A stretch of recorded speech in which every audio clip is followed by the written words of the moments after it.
그렇죠. 브이로그 유튜버인데 인간 강민영 많은 구독 부탁드립니다, 여러분.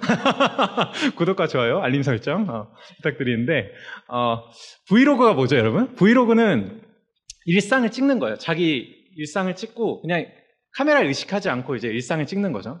그러고 이제 영상을 올리는 겁니다.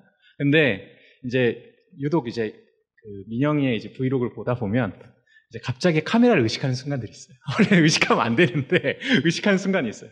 예를 들면 너무 디테일한가? 지금 최근에 이제 올라온 영상 중에 신대원 그 앞에 공원이 생겼거든요.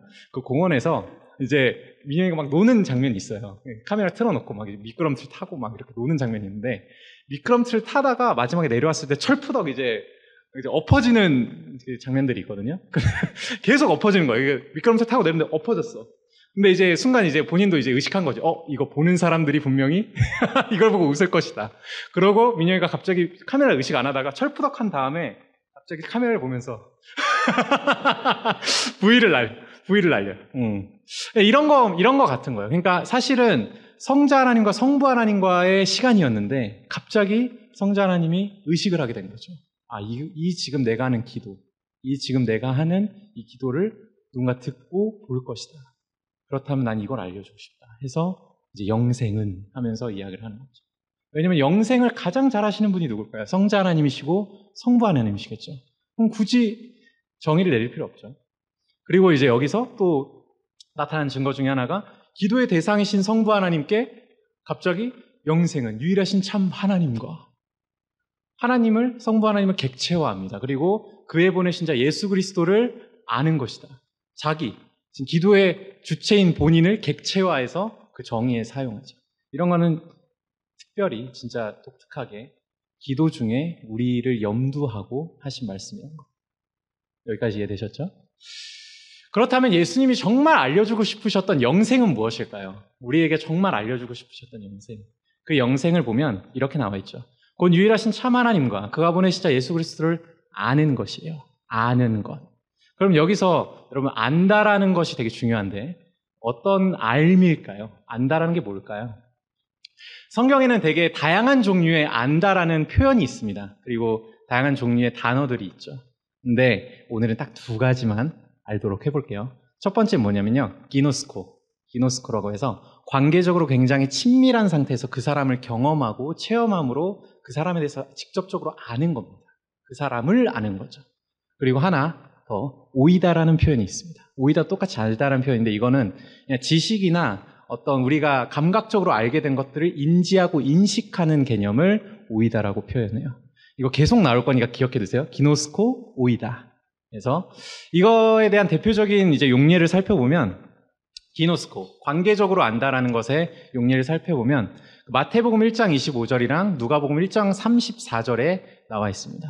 거기에 어떤 내용이 나와 있냐면 이제 마리아가 성령으로 잉태된 것을 남편 된 요셉이 알게 됐어요. 근데 데리고 오기가 좀 무서운 거예요. 근데 천사가 이제 계시를 주고 데리고 와라. 하나님이 하신 일이다. 그래서 데리고 와서 마리아와 동침하지 아니하더라.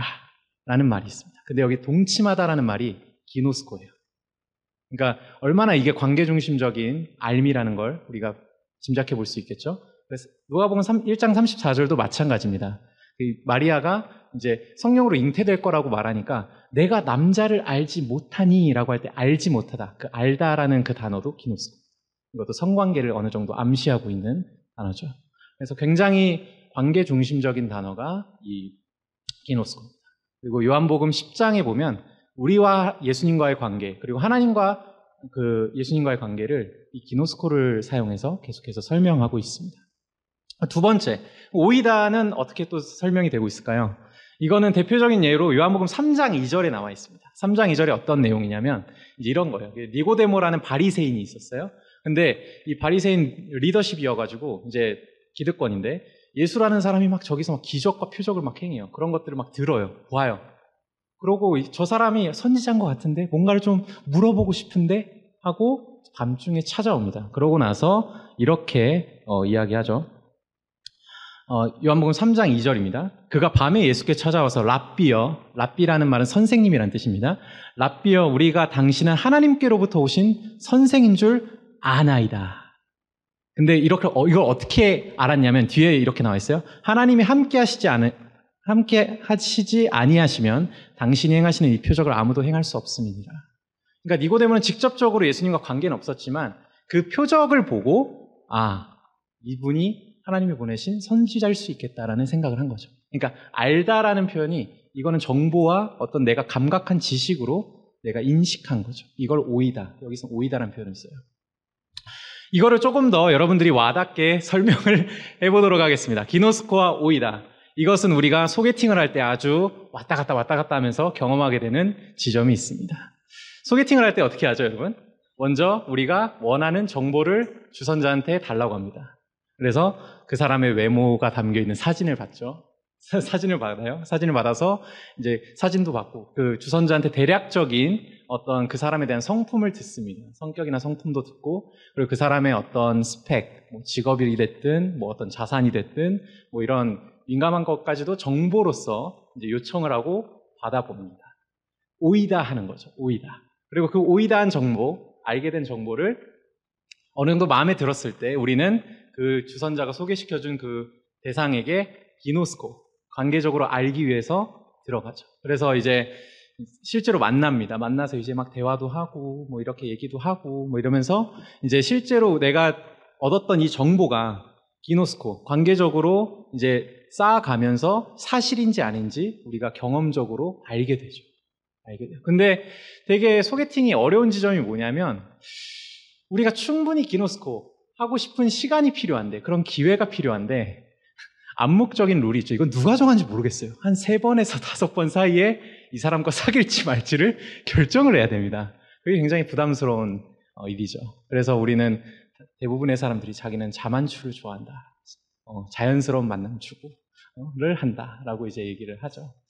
왜냐하면 그 소개팅 안에서는 5번 안에 뭔가를 결정해야 된다는 생각 때문에 이 사람과 경험하는, 기노스코하는 그 경험보다는 이 사람에 대한 정보를 자꾸 캐내려고 하고요.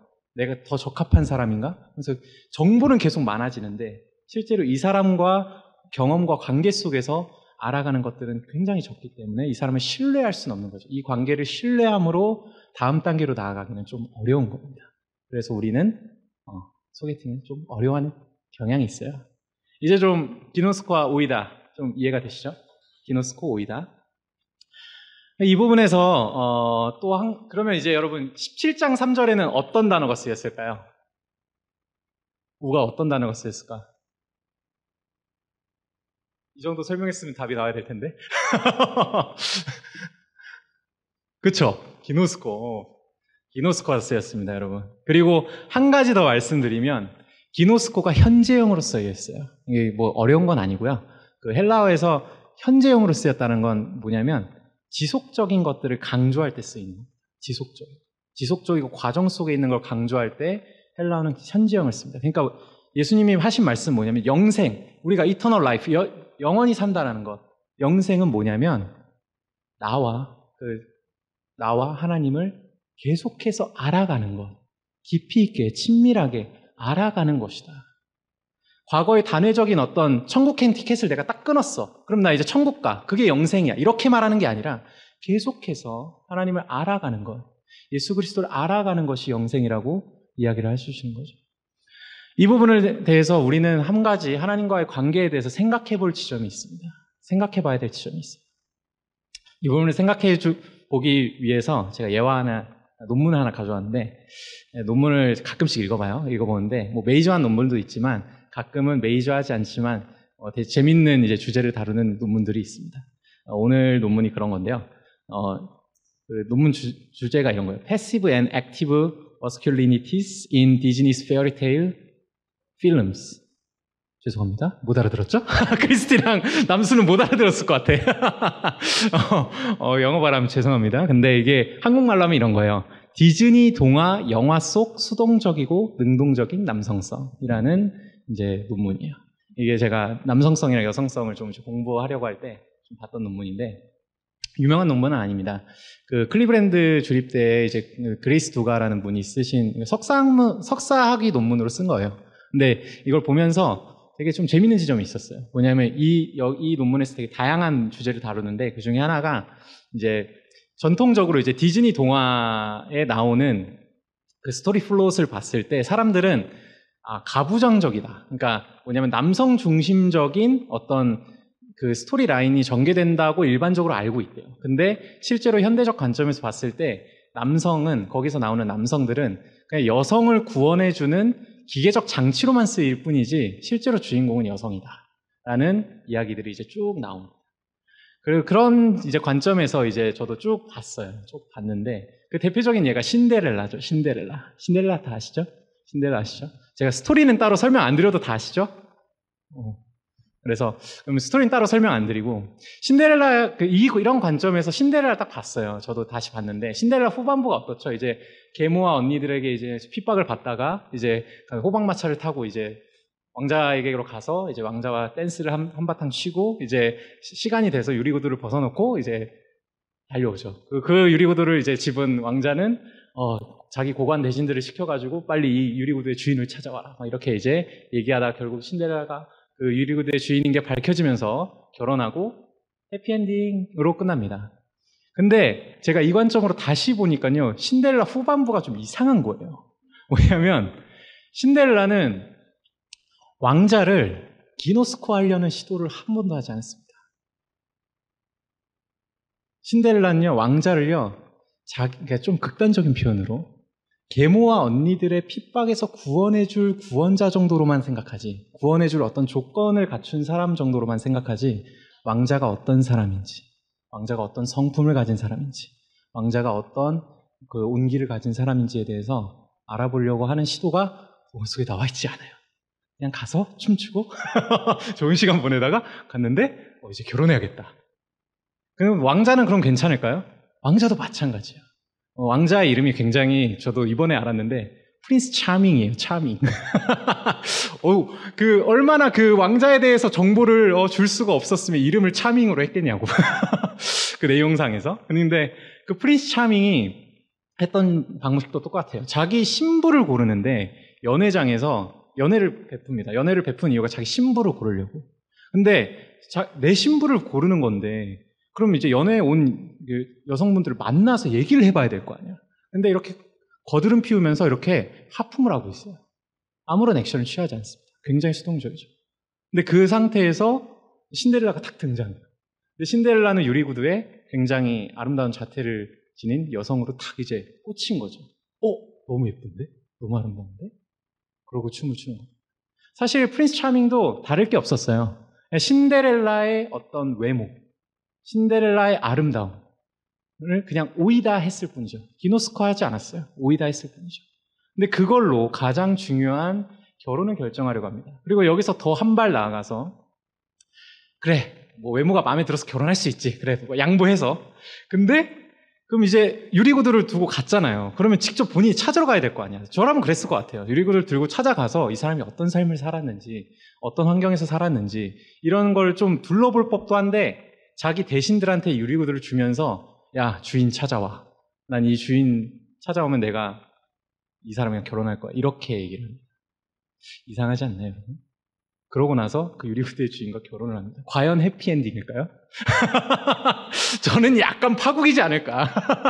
이 결혼 생활의 끝은 약간 파국이지 않을까. 그러니까 우리 입장에선 독자들이니까 신데렐라가 어떤 성격을 가지고 어떤 계모와 언니들에게 핍박을 받았으며 이런 것들을 우리는 쭉 서사를 알기 때문에 신데렐라가 어떤 성품을 가지고 왕자가 복받았다 이런 생각을 할 수 있겠지만 철저히 왕자 입장에서는 신데렐라를 알아본 적이 없어요. 기노스코한 적이 없습니다. 신데렐라도 왕자도 서로 기노스코한 적이 없죠.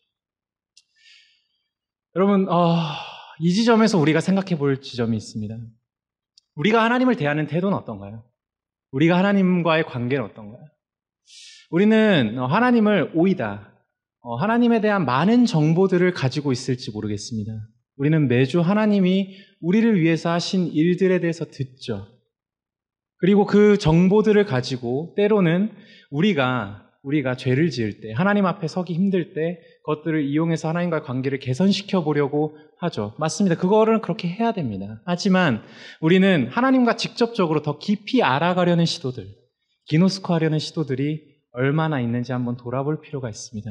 우리는 어쩌면 마음으로, 그러니까 우리는 그렇게 말하진 않았더라도 실천적으로 하나님을 오이다 하는 존재로, 기노스코 하는 존재가 아니라 오이다 하는 존재로, 그냥 하나님을 구원행 티켓을 끊어주는 티켓 부스의 알바생 정도로만 생각하고 있는지도 모릅니다. 우리가 정말 천국에 보내주시는 분 정도로 생각하고 있는지, 아니면 정말 내가 그분을 알아가고 있는지 우리는 살펴볼 필요가 있죠. 그렇다면 여러분, 하나님을 정말 기노스코 하는 것과 하나님을 오이다 하는 것의 차이점을 알아야겠죠? 나를 진단해야 되니까요. 그래서 이제 두 번째 대지로 넘어가겠습니다. 하나님을 기노스코 할 때, 관계적으로 깊이 알아갈 때 우리 안에서 터져나오는 반응과 오이다 할 때 차이를 좀 설명해 보도록 하겠습니다. 이 부분도 본문을 살펴보면 좀 알 수 있습니다. 요한복음 17장 1절에서 5절이 한 단락이거든요. 이 부분을 한번 볼게요. 요한복음 17장 1절에서 5절, 1절이랑 4절이랑 5절을 읽어보도록 하겠습니다. 이 부분을 우리 찬이가 1절을 읽어주세요.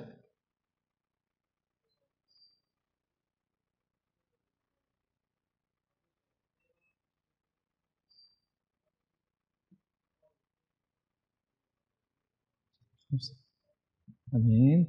그리고 4절과 5절을 도희가 읽어줄래?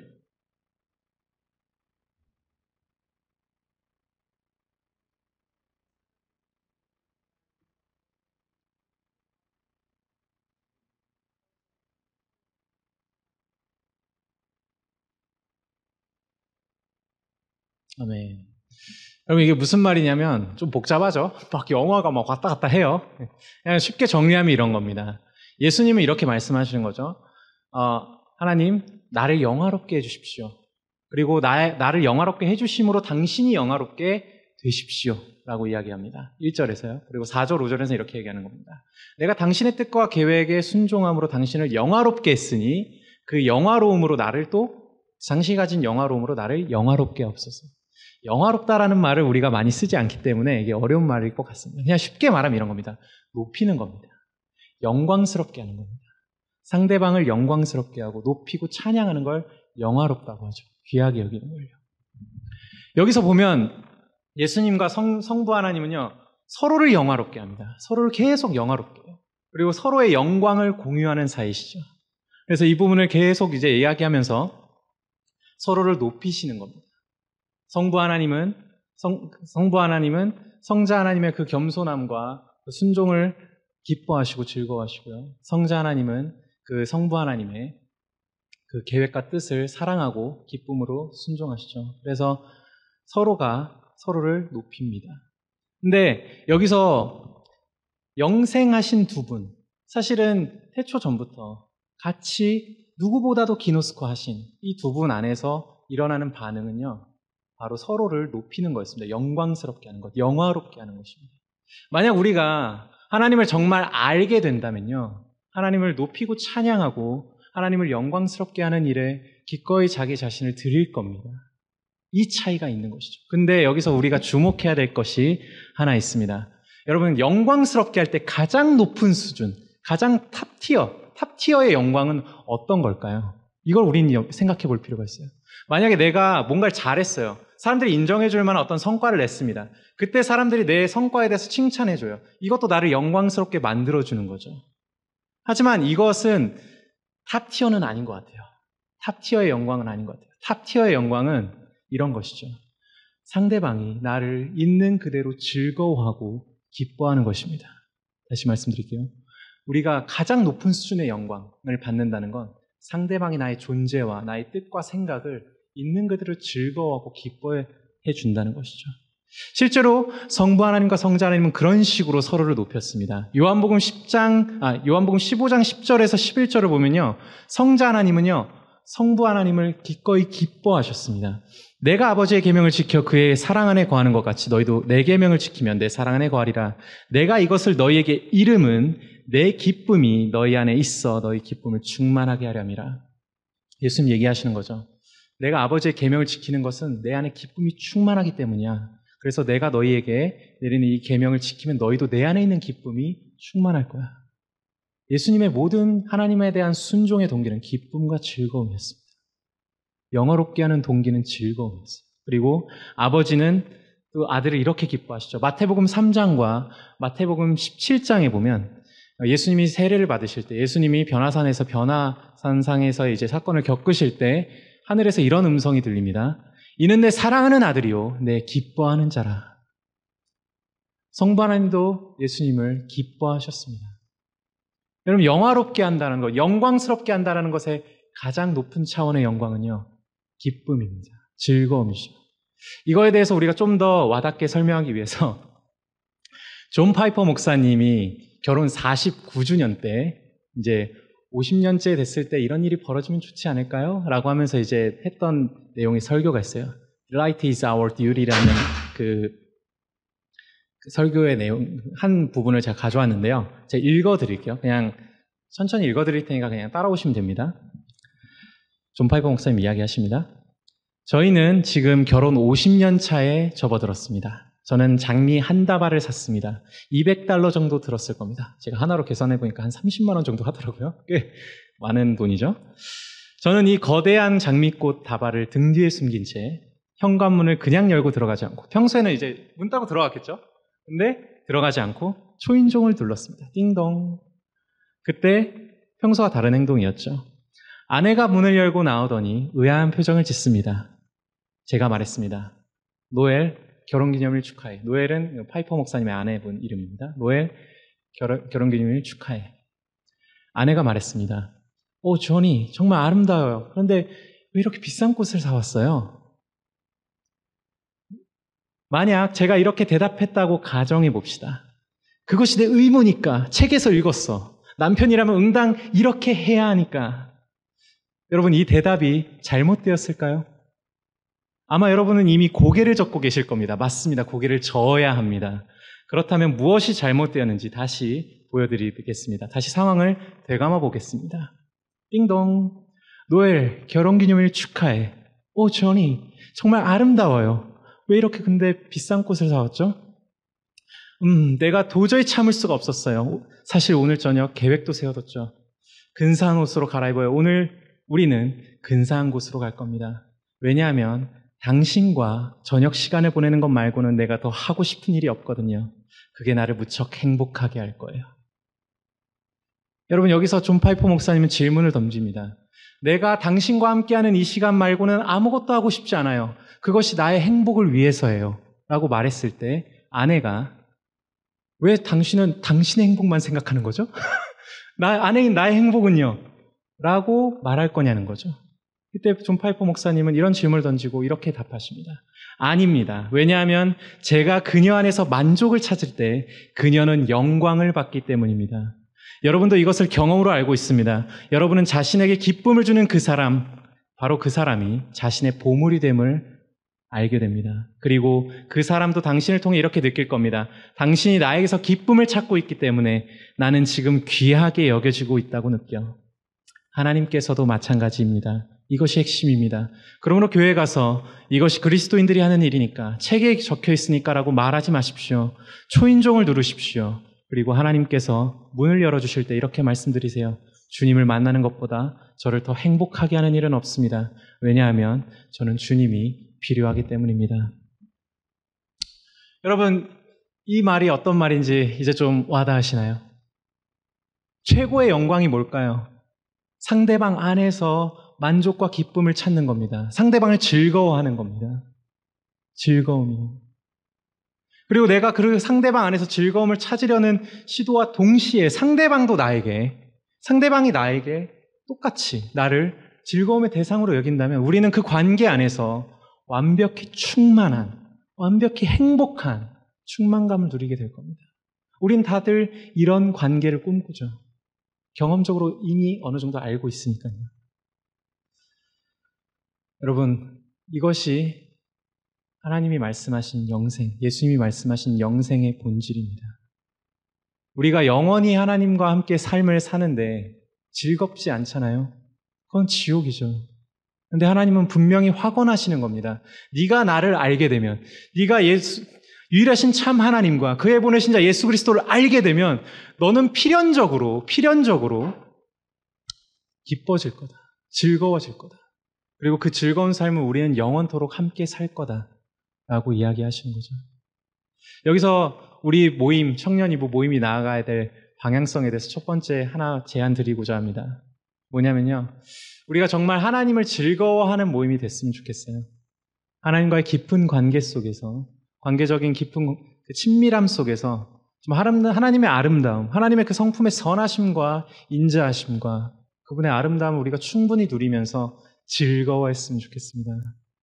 여러분, 하나님께 영광을 돌린다는 건 헌금을 많이 내고 기도를 많이 하고 뭐 내가 지성을 들여서 하나님을 영광스럽게 하는 게 아닙니다. 우리는 하나님을 즐거워할 때 하나님이 최고의 영광을 받으시죠. 이 부분에 대해서 C.S. 루이스, 기독교 변증가이자 나니아 연대기의 작가인 C.S. 루이스는 이렇게 이야기합니다. 스코틀랜드 장로교회 교리문답은, 여기서 말하는 스코틀랜드의 장로교회 교리문답은 우리 장로교도들이 같이 고백하는 웨스트민스터 교리문답의 일문일답을 이야기합니다. 이거 잠깐 읽어드릴게요. 일문일답이 어떻게 되어 있냐면 이렇게 되어 있습니다. 사람의 제일 되는 목적이 무엇입니까? 답변, 사람의 제일 되는 목적은 하나님을 영화롭게 하는 것과 영원토록 그분을 즐거워하는 것입니다. 우리의 존재의 목적이라는 거죠. 이 부분에 대해서 이제 C.S. 루이스가 한 말을 다시 읽어드릴게요. 스코틀랜드 장로교회 교리문답은 인생의 가장 큰 목적이 하나님을 영화롭게 하고 그분을 영원토록 즐거워하는 것이라고 말합니다. 그러나 사실은 이 두 가지는 같은 것임을 알게 될 것입니다. 하나님을 완전히 즐거워하는 것이 곧 그분을 영화롭게 하는 것입니다. 하나님은 우리에게 자신을 영화롭게 할 것을 명령하심으로써 자신을 즐거워하는 삶을 살도록 우리를 초대하고 계신 것입니다. 여러분, 우리 모임이 그 하나님의 초대, 하나님을 누리고 즐거워하는 초대로 오는 모임이 되었으면 좋겠습니다. 그리고 두 번째, 우리 모임의 정체성을 말씀드리고 싶은 건 우리가 기노스코 한다 그랬잖아요. 하나님을 기노스코 할 때 이런 즐거움을 가지고 하나님께 영광 돌리다고 했는데 우리 서로도 그랬으면 좋겠어요. 아마 여기 계신 분들은 지금 서로 저 사람이 누구다 정도로만 인식하고 있는 사람들도 있을 겁니다. 근데 우리 지금 여기 둘러보면 몇 명 안 돼요.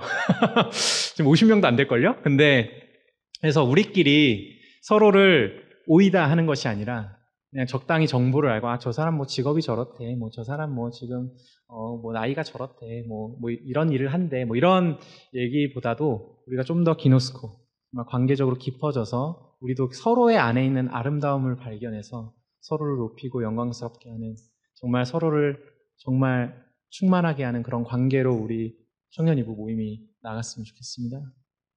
그렇다면 여러분, 우리가 하나님을 이렇게 깊이 아는 것, 관계적으로 기노스코 하게 되는 것, 그리고 그 안에서 우리가 하나님 앞에 반응하는 것, 반응하려면 어떻게 해야 될까요? 그 원천은 무엇일까요? 마지막으로 세 번째 대지에서 이것을 다루고 설교를 마무리하도록 하겠습니다.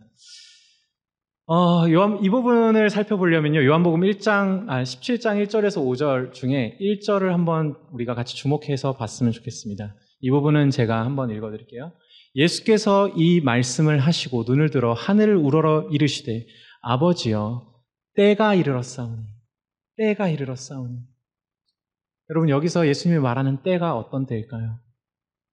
요한복음을 차근차근 읽어왔던 독자들은요, 이 때에 대한 언급을 상당히 많이 마주쳤을 겁니다. 왜냐하면 예수님은 계속해서 내가 아직 때가 이르지 않았다라는 말들도 많이 하셨고요, 이제 내가 때가 되었다라는 말도 하셨거든요. 여기서도 마찬가지입니다. 이 때라는 것은 어떤 걸까요? 요한복음 12장 23절에서 24절을 보면 이 때에 대한 의미에 대해서 우리가 알 수 있습니다. 요한복음 12장 23절에서 24절입니다.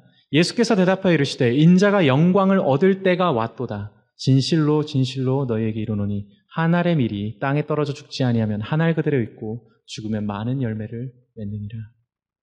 이 때는 어떤 때냐면 예수님의 죽음을 암시하는 때입니다.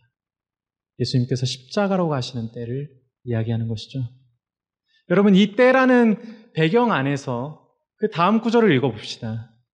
아들을 영화롭게 하사 아들로 아버지를 영화롭게 하옵소서. 아버지, 때가 이르렀사오니 나를 영화롭게 하여 주십시오. 이게 무슨 말입니까, 여러분? 예수님이 말하는 나의 영화가 무엇입니까?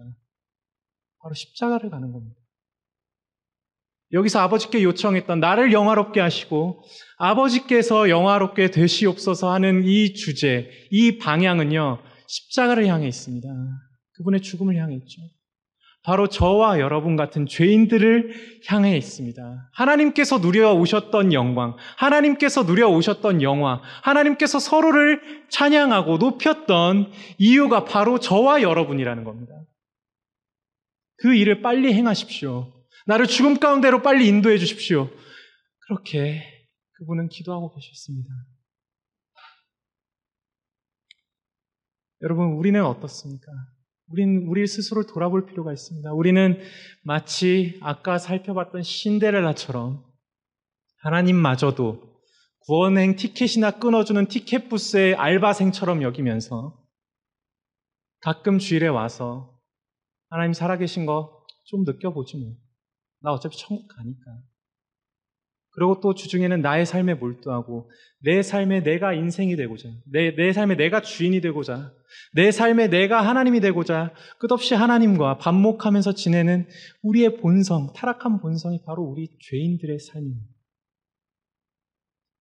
그런데 더 비참한 건 뭔지 아세요? 프린스 차밍은 신데렐라가의 아름다운 외관을 보고 반했지만 우리는 하나님 앞에 있어서 어떠한 내세울 만한 아름다움도 없다는 겁니다.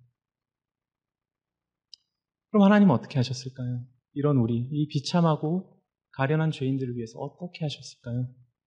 프린스 차밍은 마찬가지로 신데렐라가 그랬던 것처럼 프린스 차밍도 그냥 신데렐라의 어떤 그 외모만 취하기 위해서 결혼을 선택합니다. 오이다 했죠. 그리고 고관 대신들을 시킵니다. 자기가 직접 오지 않습니다. 하지만 우리 주님은 어떠신가요? 우리 주님은요, 이 가련하고 비참한 죄인들을 위해서 이 땅에 오십니다. 하나님과 원래 본질상 동등됨을 취해도 되시는 분이 그분이 동등됨을 취하지 않으시고 자기의 몸을 비워서 육체를 입고 이 땅에 오시죠. 그리고 이렇게 비참한 죄인들, 하나님께 반역하고 하나님께는 아무런 아름다움을 느끼지 못하는 그런 죄인들을 향해서 이 땅에 오셔서 우리와 함께 기노스코 관계를 맺으십니다. 그분의 삶을 보십시오. 성경에 나와 있는 그분의 삶을 보십시오. 그분은 수없이 죄인들과 살을 부대끼면서 그들과 관계 속에서 그들을 알아갔습니다. 단순히 오이다, 어떤 정보를 알아간 게 아니라 철저히 관계 속에서 그들을 사랑하면서 그들에게 배신을 당하면서 그들에게 때로는 찬양을 받지만 때로는 배신당하면서 그렇게 그들과 기노스코 하셨죠. 그 결과가 뭐죠, 여러분? 기노스코한 결과 우리 내면 안에, 죄인들 내면 안에 어떠한 아름다움도 하나라도 발견하셨을까요? 아니요, 그렇지 않았습니다. 그분은 오히려 내가 맞이해야 될 이 신부는 지옥에서 온 신부구나. 내가 신부로 맞아들일 만한 그 어떠한 조건도 없구나 라는 걸 더 깊이 아셨을 겁니다. 그런데 여러분, 그래서 우리 주님은요, 이 지옥에서 온 신부들을 자기의 신부로 맞아들이고자 십자가라고 하십니다. 십자가라고 하세요. 근데 이 십자가로 가시는 동기가 정말 놀랍습니다. 여러분. 정말 놀라워요. 십자가로 가실 때, 그래, 이 불쌍한 자식들, 이 가련한 것들 내가 구원이나 해주지 뭐. 그래, 지옥에 가서 지옥에 땔감이 되느니 차라리 천국에서 깡통이나 차라 이러면서 천국으로 불러주시는 그런 부르심이 아니었습니다. 그분은 우리를 기뻐하셨습니다. 히브리서 12장 2절 보면 이렇게 나와 있죠. 믿음의 주여 또 온전케 하시는 예수를 바라보자. 그는 그 앞에 있는 기쁨을 위하여 십자가를 참으사 부끄러움에 개의치 아니하시더니 하나님 보좌 우편에 앉으셨느니라. 그분이 십자가의 부끄러움을 참으신 이유는 그 앞에 있는 기쁨, 이 지옥에서 온 신부들을 얻는 것, 가련하고 비참한 상태에 놓여있는 우리를 얻는 것, 우리에게 영광을 돌리면서 그분은 십자가라고 하셨습니다. 우리를 기쁨의 존재로, 우리를 즐거움의 대상으로 여기기 위해서 그분은 십자가라고 하신 것이죠. 단순히 우리가 불쌍하고 가련해서 그렇게 하신 게 아닙니다. 여러분, 그리스도께로 오십시오. 여러분들이 하나님을 즐거워하는 동기, 하나님을 가장 높일 수 있는 동기는 바로 이것입니다. 그분께서 우리를 먼저 기쁨의 대상으로, 즐거움의 대상으로, 가장 영화롭게 하는 대상으로 여겨주셨기 때문이죠. 그리고 한 가지 적용을 더 드리겠습니다. 여러분, 그래도 하나님을 기뻐하라는 명령은 굉장히 부당한 거 아닌가요? 굉장히 이것은 감정을 어떻게 강요합니까? 라고 할 수 있습니다. 그런데 놀랍게도요, 누가복음 20장에 보면 예수님이 이렇게 기뻐하셨다고 나와 있어요. 성령으로 기뻐하셨다고. 여러분, 예수님께서는요, 우리에게 그런 부당함을 요구하시는 분이 아닙니다. 예수님께서 요한복음 16장에 보면요, 내가 너희를 떠나는 것이 훨씬 유익하다고 말씀하십니다. 왜냐하면 내가 보내실 성령 하나님이 내가 아버지께 요청해서 너희에게 오실 거기 때문이다. 그분이 하실 일은 내가 한 말을 너희에게 기억나게 하고 내가 한 행동들을 너희에게 생각나게 할 거다. 여러분, 여러분들의 기쁨의 원천조차도 여러분들이 뽑아낼 수 없습니다. 여러분들이 하나님을 기뻐할 수 없다면 성령 하나님께 기도하십시오. 로마서 8장에 보면 성령 하나님께서 하나님의 가장 깊은 것까지도 통달하시는 분, 가장 깊은 것을 아시는 분이라고 나와 있고 우리를 위해서 탄식함으로 밤낮 없이 기도하시는 분이라고 나와 있습니다. 그분께 여러분들의 마음을 드리십시오. 그러면 그분께서 하나님을 아는 즐거움으로 우리를 인도하여 주실 겁니다.